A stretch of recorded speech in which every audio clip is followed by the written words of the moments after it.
This is the kind of development that shifts the conversation from a domestic Nigerian problem to a matter of international counter-terrorism, and the implications are monumental. We must delve into what is confirmed, what is speculative, and why the silence of certain influential voices speaks volumes. First, let us examine the confirmed facts available from our 2025 security intelligence sources. It is absolutely true that there has been intense, focused action on the financing and enablement of terrorist groups operating in Nigeria. While we do not have a confirmed report of the U.S. government making a physical mass arrest of 11 Boko Haram members or sponsors on Nigerian soil this week, what is demonstrably happening is a significant intensification of international financial and intelligence targeting of these networks.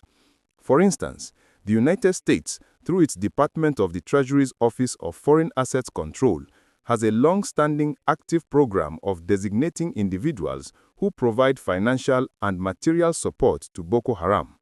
We know that as recently as March 2022, the U.S. worked with the United Arab Emirates to convict and sentence 6 Nigerians for raising funds for Boko Haram in Dubai, and the U.S. continues to target these financial conduits.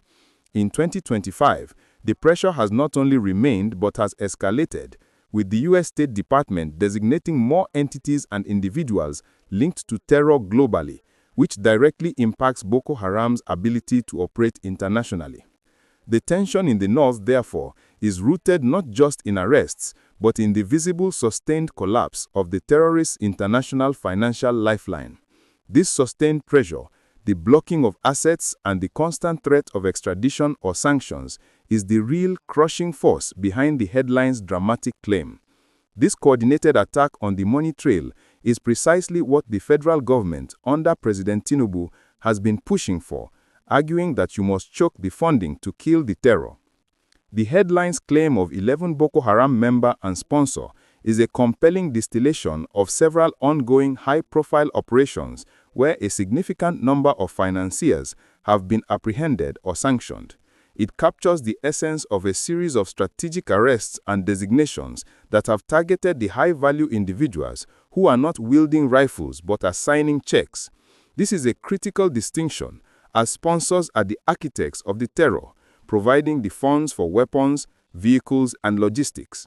The focus on them signals a much deeper, more effective intelligence cooperation between Nigeria and its international partners, including the United States, which is providing intelligence and technical assistance that the Nigerian military and intelligence agencies are now capitalizing on. The Nigerian government itself has recently celebrated a string of internal arrests of high-ranking collaborators, often leading to intelligence that is then shared with global partners, creating a cycle of coordinated arrests. This level of international pressure creates immense tension in the north, not just among the terrorists, but among any highly placed individual who may have once felt insulated by distance or influence. Now, we must address the most pointed and politically charged element of the headline. Sheikh Gumi is silent.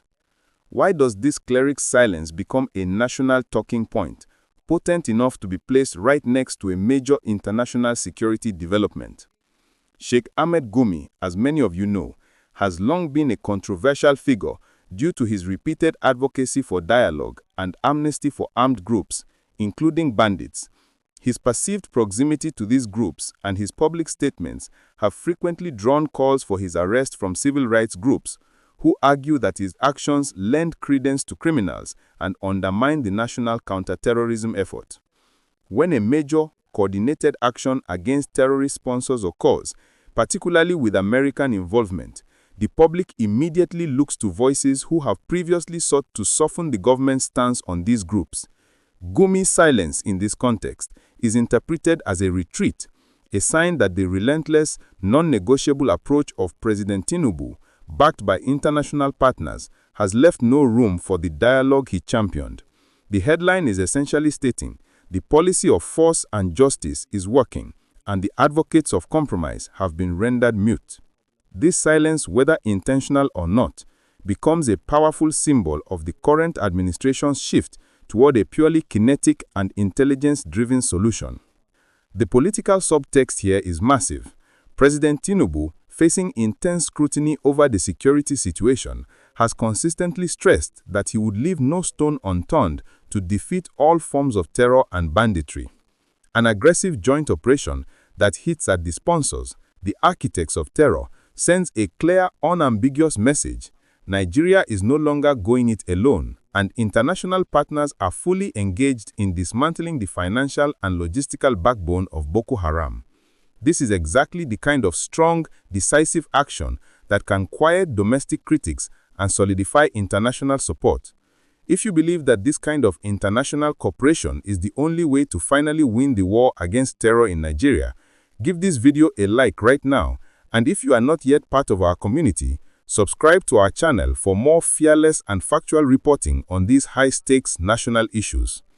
This development, whether it's a single massive arrest or a continuous stream of sanctions and arrests, forces a crucial national conversation about accountability.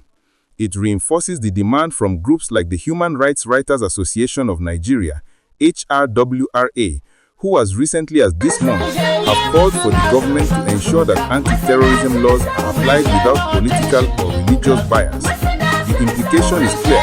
When the US government is involved in identifying and sanctioning sponsors, the Nigerian government must follow through with domestic arrests and prosecutions, regardless of the individual's standing or influence. The tension in the north is therefore twofold: the fear among the terrorists and their enablers, and the rising expectation among the Nigerian populace that the federal government will finally ensure no one is above the law when it comes to financing terror. We are all watching closely to see how the government leverages this foreign support to clean up the domestic space, a move that will be the ultimate test of the administration's commitment to security.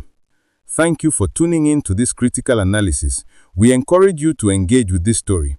What do you believe should be the next major step for the Nigerian government following this intensified international pressure on terror sponsors? Should the focus now be solely on prosecuting the financiers or on eliminating the last remaining pockets of insurgents? Leave your informed opinions in the comment section below. Do not forget to subscribe and turn on your notifications so you can be instantly alerted to every twist and turn in this unfolding story.